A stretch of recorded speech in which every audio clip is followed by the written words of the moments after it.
Rajamouli, Mahesh Babu cinema ఈరోజు లాంఛనంగా ముహూర్తం జరుపుకుంది.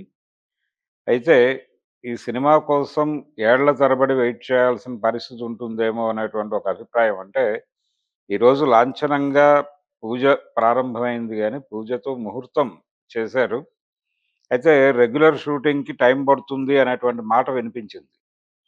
ఈ ముహూర్తానికి కూడా మహేష్ బాబు వచ్చినట్టుగా ఎక్కడా కనిపించటం లేదు. వాళ్ళు ఫోటోస్ కూడా ఎక్కడ రివీల్ చేయలేదు. మహేష్ బాబు రాలేదు అనేటువంటి అభిప్రాయం అయితే కనిపిస్తోంది. నమ్రత గారొచ్చారు. జనరల్‌గా మహేష్ బాబు సినిమాల పూజా కార్యక్రమాలకు ఆవిడే హాజరవుతూ ఉంటారు. ఆయన తక్కువ హాజరవుతారు. మేబీ ఆయనకేదో సెంటిమెంట్ ఉన్నట్టుంది. పూజా కార్యక్రమాలకి హాజరైతే సినిమా రిజల్ట్ తేడా అవుతుంది. ఇలాంటి సినిమా వాళ్ళకి సెంటిమెంట్లు ఎక్కువ గాబట్టి, ఆయన వాంటెడ్‌గా అవాయిడ్ చేశాడా అని ఒక డౌట్. నిజానికి ఈ డౌట్ మొదటి నుంచి ఉంది. ఆయన వస్తారా? రారా ఈరోజు అని. కారు కనిపించింది గానీ, ఆయన కనిపించలేదు అన్నటువంటి మాటలు వినిపించినాయి. బహుశా నమ్రత గారు వచ్చుండొచ్చు అనేది ఒక అంచనా. మహేష్ బాబు గారు వచ్చారా? లేదా? అనేది ఇంకా యూనిట్ వైపు నుంచి అధికారిక సమాచారం అయితే లేదు కానీ, ఈ సినిమాకి సంబంధించి ఇప్పటికే 'గుంటూరు కారం' రిలీజ్ అయ్యి దాదాపు ఏడాది దాటిపోయింది. ఫ్యాన్స్ అందరూ మహేష్ బాబు సినిమా కోసం ఈగర్‌లీ వెయిటింగు. అయితే ఈ సినిమా ఎక్కువ రోజులు పట్టదు. మీకు సంవత్సరన్నర లోపే వచ్చేయొచ్చు అనేటువంటి ఒక ఇండికేషన్‌ని ఈరోజు 'గేమ్ చేంజర్' వేదిక మీదుగా రామ్ చరణ్ ఇచ్చాడు ప్రపంచానికి. అంటే మహేష్ బాబు సినిమా అప్డేటు రామ్ చరణ్ ఇవ్వటం అనేది ఇక్కడ విశేషం. ఆయన చాలా క్లియర్‌గా ఒక మాట చెప్పాడు. అంటే ఒక చిన్న క్విజ్ షెడ్యూల్ నడిచింది. సుమ గారికిను, రామ్ చరణ్‌కి మధ్యలో. ఆహ్, ఇప్పుడు మహేష్ బాబుతో సినిమా ప్రారంభించారు కదా! రాజమౌళి. మీరు అనుభవజ్ఞులు. ఆయనతో 2 సినిమాలు చేశారు. కాబట్టి మీ అనుభవం రంగరించి ఎన్ని సంవత్సరాలు పడుతుంది? ఆ సినిమా 3 ఏళ్ళు పడుతుందా? 5 ఏళ్ళు పడుతుందా? అని ఆవిడ అడిగినప్పుడు, రామ్ చరణ్ చాలా సెటిల్డ్‌గా ఒక అద్భుతమైన సమాధానం చెప్పాడు. అదేంటంటే, కోవిడ్ వలన 'ట్రిపుల్ ఆర్' కొంచెం డిలే అయింది తప్ప, మరీ అంత డ్రాగ్ చేసేటువంటి పరిస్థితి కాదు మా డైరెక్టర్ గారిది అన్నాడాయన. రాజమౌళి గారు కూడా భుజం తట్టి మరీ అప్రిషియేట్ చేశాడు. చాలా ధన్యవాదాలు. నా మనసులో ఉన్న మాట చెప్పావు నువ్వు అన్న టోన్‌లో. అంటే 1 ½ ఇయర్‌లో సినిమా కంప్లీట్ అయ్యి రిలీజ్ అయిపోతుంది అన్న టోన్‌లో ఒక సమాధానం అయితే బయటకొచ్చింది. ఇది మహేష్ బాబు అభిమానులకు పండగే. అంటే 3 ఏళ్ళు వెయిట్ చేయాలా? ఇప్పుడు 'పుష్ప' దాదాపు 3 ఇయర్స్ టైమ్ తీసుకున్నారు పార్ట్ 2కి.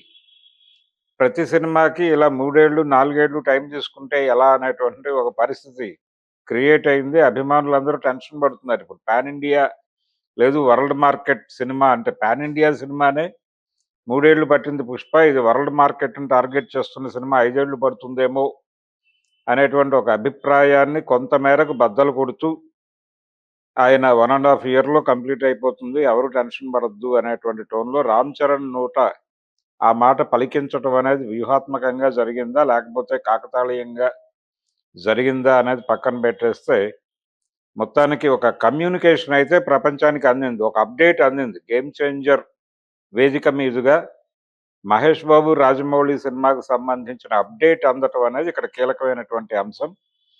అలా ఈ సినిమా 1 ½ ఇయర్‌లో మనం చూడొచ్చు అనేది. 'దిల్ రాజు' గారు రేపు ఎలాగూ మన రాజమండ్రిలో ఈవెంట్ ఉంది గదా! అక్కడ మాట్లాడుకుందాం, ఇక్కడ తక్కువ మాట్లాడదాం అన్న పద్ధతిలో ఏదో కాషన్ నోటీసులు సర్వ్ చేసినట్టుగా వినిపించింది ఒక మాట. అందరూ చాలా క్లుప్తంగా మాట్లాడారు. ముఖ్యంగా 'శంకర్' తెలుగు సినిమాలు, తెలుగు మాస్ సినిమాలు అనేకం ప్రస్తావించాడు ఆయన. 'అతడు' అన్నాడు, అలాగే 'పోకిరి' అన్నాడు. ఈ సినిమాలు తనని ఇన్‌స్పైర్ చేశాయి అన్నాడు. మాట్లాడుతూ అంటే రాజమౌళి ప్రస్తావన తీసుకొచ్చి సౌత్ సినిమాని ఈ రోజున గ్లోబల్ మార్కెట్‌లో నిలబెట్టిన ఘనత ఆయనదే. మేమందరం చేసింది తక్కువే, తను చేసింది ఎక్కువ అన్నట్టు మాట్లాడాడు. నిజానికి 'శంకర్' సినిమాలు అద్భుతమైన విజయాలు సాధించింది సౌత్ మార్కెట్‌లో. సౌత్ మార్కెట్ అంతా క్యాప్చర్ చేయగలిగాడు గానీ, ఆయనకి బాంబే మార్కెట్టు కొంత ఇబ్బంది పెట్టిన సందర్భమే చూసాం మనం. 'శంకర్‌ని' గాని, 'మణిరత్నాన్ని' కూడా. కాకపోతే కొన్ని వీళ్ళు ఎక్కువ స్కోప్ దొరికింది. సౌత్‌లో బిగ్ డైరెక్టర్ అంటే ఒక దశలో 'శంకర్' పేరే వినిపించింది. ఎందుకంటే ఆయన సినిమాలన్నీ కూడా చిన్న అంశం తీసుకొని అద్భుత రసంలో చెప్పడం అనేది ఆయన టెక్నిక్. ఆ టెక్నిక్ వర్కౌట్ అయిన ప్రతి సందర్భంలోనూ ఆయన సినిమాలు అద్భుతమైన విజయాలు సాధించినాయి. ఆ టెక్నిక్ వర్కౌట్ అవ్వటం మానేసిన దగ్గర నుంచి ఇబ్బంది పెట్టింది. అయితే ఈరోజు రిలీజ్ అయినటువంటి 'గేమ్ చేంజర్' ట్రైలర్ అయితే చాలా అద్భుతంగా ఉంది. అంటే పాత 'శంకర్' కనిపించాడు మళ్ళీ ఆ ట్రైలర్‌లో. తన రకరకాల శక్తులు తిరిగి వచ్చిన 'శంకర్' ఎలా ఉంటాడో ఈరోజు ఆ ట్రైలర్‌లో దర్శనం ఇచ్చింది. పర్టిక్యులర్‌గా ఆహ్, ట్రైలర్‌లో చూపించినటువంటి 'రామ్ చరణ్' అయితే చాలా సెటిల్డ్‌గా ఉన్నాడు. కాన్ఫిడెంట్‌గా ఉన్నాడు.